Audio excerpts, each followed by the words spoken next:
All right, hello friends, we are back with our tour through all of the boon providing DPS classes, that is like an Alac DPS or a quick DPS for the PvE game mode inside of Guild Wars 2, specifically group content. These are builds that are made for grouping with others. I've seen some confusion in the past videos about what I'm testing here, so I'm trying to clarify that right now. Today is the Alac Mirage. Now, the Alac Mirage has not seen a lot of traffic lately. In the past, long ago, in a galaxy far, far away, the Mirage would provide alacrity to 10 people. So you could have one in your raid squad and it would take care of everything, similar to the Alacrigate. And it lost that ability, and Chrono can now give alacrity or quickness, just one of them. They have to make a choice, but they can give either one. And then this can now give alacrity to 5 people. Now, most people these days choose Chrono. Chrono has some very powerful tools with their wells. It's debatably a bit, I don't want to say easier, because it took me less time to figure out how to play this class than did Chrono. However, in more situations, Chrono can more comfortably keep their boons up. And I'll explain that now. So first of all, we've got this here. I used a combination of build guides from Guild Gen and Snowcrows to figure out how to play this. This is the build. It is almost identical across the two websites. The few things that there was some choices to make, I ended up just choosing the ones that I felt were the best. Then these skills, they agree on those skills. And I'm running full Vipers with Rune of the Trapper, Relic of the Fractal, 2 staves that both have bursting and energy sigils on them. So that's what we're doing. Now, how do we play this? Now, as always, these builds can be broken up into 2 parts. Part 1 is how do I provide the buff to my group that they recruited me for? In this case, that is alacrity. Now, the Mirage has a mechanic where, see, I'm just gonna auto attack right now. Every time I dodge, and I'm gonna hit dodge right now, instead of doing a dodge roll, you shimmer for a second. And during that moment, you are effectively invulnerable, okay? That's called Mirage Cloak. So you still evade, but you don't move, and it doesn't interrupt your attacking. So on the plus side, you don't have to stop attacking when you dodge. On the minus side, you don't move. And in some situations, when you wanted to dodge out of the red, you don't. You simply stand on the red, shimmer, and then get killed. So it is something you have to get used to. Now, when you do that, if you watch my staff attack animation, after I dodge, he changes. He spins the staff, and it does like a big blast. That's an ambush. Every time you do one of these dodges, your next attack is an ambush. Now, I'm gonna summon some clones here. Those as soon as they finish lasering. Okay, so those are clones. So we got 4 of me now. Now, if I dodge, if you watch them, they all do the ambush. Okay, now that ambush does a whole bunch of stuff. Now, when we ambush, it is that to my right, the bottom one. We give Fury, Alacrity, and Might to nearby players. So that is how you do the boons. So the whole name of the game with this is ambush as much as possible. So that means using your dodge to trigger an ambush, or there are certain mechanics. For example, if I use this skill right here, okay? After the skill is over, it leaves a mirror. So if I'm attacking and I move into the mirror, it gives me a free instant dodge Mirage Cloak, which means when I touch that mirror, I go invulnerable as if I had just dodged, but it did not use endurance, and then I do an ambush. So you effectively you use a dodge, and then you ambush, and then you could use a mirror, and then you ambush. Use a dodge again, ambush. When I weapon swap, my sigils give me energy, ambush, and so on and so on. So you're just getting as many ambushes as you can. Now, Vigor gives endurance regen, so that gives even more. Now, when you are not doing the ambush thing, how are you doing damage?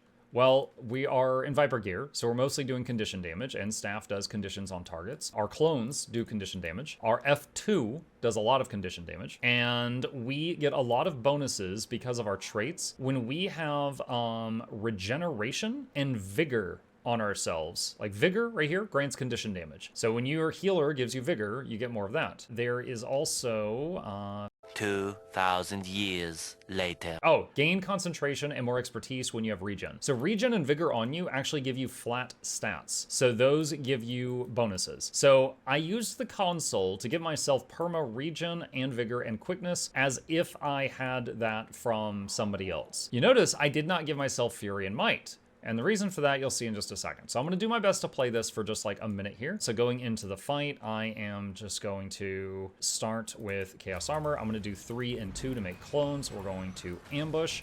I am going to ambush again. I am going to summon a mirror. I'm going to ambush again. I'm going to dodge. I'm going to ambush again. I'm going to weapon swap. I'm going to use the 3 to summon 2 clones with a delay. Hit F2 to shatter my old ones. Use 2 to summon a new one. And do this. I'm going to use 4 to give myself Chaos Armor, which gives myself a damage boost. I can also use 5 and then jaunt into it to give myself Chaos Armor again for another damage boost. We're going to dodge, ambush, and weapon swap, dodge, ambush, and summon a mirror to do an ambush. And then we're going to dodge, ambush again. I can also use my heal skill, which has a delay, but it also summons a mirror. And then I can use that to ambush again. Again, I can use clones. I can shatter the old ones and then summon new ones. And 5 ambush. Okay, so right now I'm at 96% Alac uptime. Basically the first few seconds of the fight, I didn't have Alac, and then I had it forever after.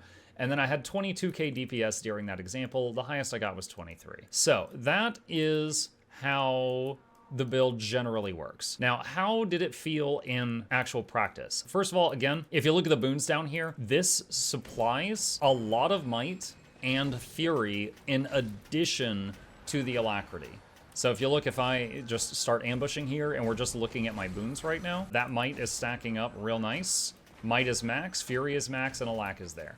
So this build provides fury and 25 might and alacrity to their group, as near as I can tell, which is really cool. That's nice. As far as how it felt to play, like to learn, it took me way less time to learn this than Chrono, because this, like, you don't even have to learn half of the shatters. It's just summon the clones and do some simple rotation. You only have 1 weapon to learn because you're using the same weapon on 2 weapon slots, staff and staff.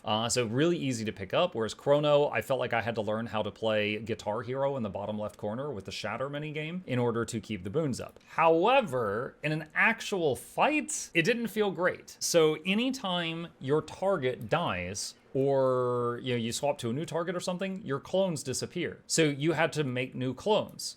And if you ambush alone, then you generate some boons from yourself. So like if I'm fighting this guy and I ambush, I fart out a few boons.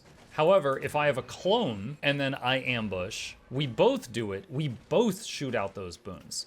So the reason that losing your clones sucks is because your ability to give boons goes into the dumpster if all your clones keep despawning. So if you're fighting one guy with 1 big health bar and he never becomes untargetable, the only example of that in today's strikes that I tested on was, funny enough, Bone Skinner. The hardest strike was actually the only one that I had like near 100% boon uptime on, and I got the same damage on that fight that I did on the Golem because he never goes untargetable. I never lost my clones and I was able to do the whole fight normally. There was, on virtually every other fight, during the moment when Dagda pushes you out of the middle in Cosmic Observatory, my alacrity uptime dropped really hard at that moment. During like some of the other strikes, like when one of the 2 bears died and then we swapped to the other one, I had to basically restart from 0, stuff like that. I cannot imagine wanting to play this in like fractals or something. Maybe people better than me can, but I can't envision it right now, because just if you're fighting 1 big hit point bar, feels fine. If you're changing targets ever, it's kind of like you're starting over, and that felt really rough. Additionally, this is not a con, but it's something worth noting. I've got with this build 2 ways of getting around, like fast movement. Staff 2 launches you backwards, but if you are running forward, you could do like about face staff 2 to go forward. Now that's a trick I learned from Valen years ago that I've used in PvP for a long time. However, you've got that for movement. You've also got Jaunt, which is the elite skill. It's also a leap finisher, so it's often used with the Chaos Aura from Staff 5 in order to do a leap combo, which gives you this. It gives you Chaos Armor, which is the same as like the 4, but it gives you another way of getting it, which improves your damage. So you've got 2 ways of fast movement, and you have 2 ways of going invulnerable. Your dodge, which makes you invulnerable for a second, and distortion, your F4, makes you invulnerable for a second. So instead of a dodge roll, you have a dodge roll, a classic dodge roll is movement plus evasion. On this class, you got 2 movements and 2 evasions, and they're not the same skills. So that took some getting used to. When Dagda did the huge red circle and pushed us out of the middle, typically I dodge backward once, twice if I'm in a really bad spot, and then I'm out of the middle. On this character, I dodged while running out, and in that moment, it was, I forgot about Jaunt, and, you know, I was on a new class. I didn't have the muscle memory. And in that moment, I just was invulnerable, then I was vulnerable, and then I was downstate. It was after that fight I realized I hadn't bought a Jade Core yet, and I was like, okay, that will give me a little bit more health, and I went and I bought a Jade Core. But it takes some getting used to. That's not a downside. Again, the fact that you can attack while dodging is very powerful. On Bone Skinner, every time he crashed into the middle of the room, I just Mirage Cloaked, and I just kept firing. So everyone else had to stop attacking a moment to dodge unless they had an Aegis, whereas I was able to keep shooting. Small advantage for me. However, even with that, the highest damage I got on this was like 23k. And then on, you know, Deadeye, Quickness Deadeye, I was able to get 30k like right out the gate. So the top damage potential of this is, I would say, low to mid among the DPS supports I've tried so far. The boon application is very simple. However, if you're target swapping a lot, it is pretty rough. It gets pretty rough because ambushing by yourself does not give nearly as many boons as ambushing with your clones. And if your clones keep getting unsummoned because you keep target swapping, like in a Fractal or Strike Mission like Cold War, it's really rough. But if you're fighting just a big bucket of hit points, just like a boss, and you can hit it the whole time, the build feels like that's where it shines. As far as utility, we had CC. Signet of Domination was 300 CC. Diversion Shatter does 100 CC per clone, so we had those.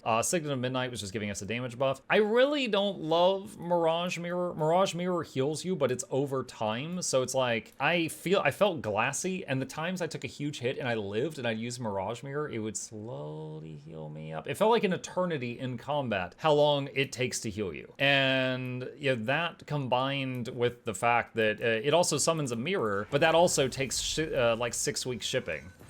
There, it just appeared. So I don't like Mirage Mirror. I understand its use in the build. It's to give you another way of going into ambush, but it made me feel very unsafe. The heal took forever. I was often using it for ambushes, so I didn't have the heal when I needed it. And even the reason I was using it was for the mirror. The mirror takes forever to appear. So I really liked nothing about this, but I understood the necessity for it. As mentioned before, this class gets a lot of bonuses by having regen and vigor on it. So most, but not all healers in the game provide those boons, but some don't. And if you were in a group with this and your healer didn't provide those, it would suffer. It would suffer from it. Now, there's a few traits I didn't take. For example, this trait gives you regen when you gain Mirage Cloak. If you're with a healer that is not great at keeping regen up, like I think there's some versions of Heal Brand that don't. Alacrity, if you can find one.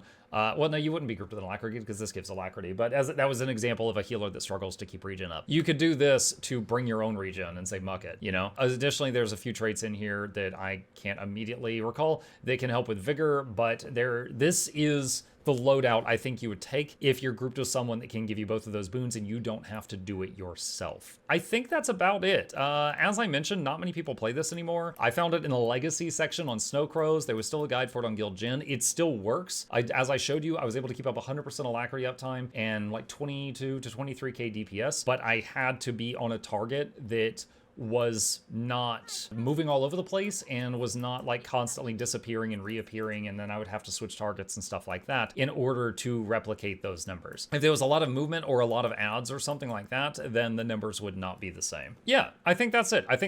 So definitely viable, but it feels more niche compared to the Chrono. The Chrono was harder to learn, but felt better to play in almost all circumstances because it did not have the same drawbacks as this one. Additionally, the Chrono had stability on demand and Aegis on demand and stuff like that, making it have a little bit more of that fantastic utility that's very popular in parties. But yeah, I can kind of, it's not that this build died, the reason that no one plays it anymore, I think it's just that there's better options. That's it. So it's like, yeah, they took the Alacrity from 10 man down to 5, and yeah, Chrono can give Alac and a Mirage can give Alac, they both give Alac, but it's just that Chrono can do everything this guy can do, and in more situations, and also has better utility if they swap out some traits. I think that's how it felt to me. As always, if you think I did anything blatantly wrong, let me know in the comment section down below. I welcome the correction. But yeah, this was just my experience on the class, not a guide. It's just me explaining like how it works and how it felt as a new player trying it out for 2 hours. And yeah, I'm off to the next one.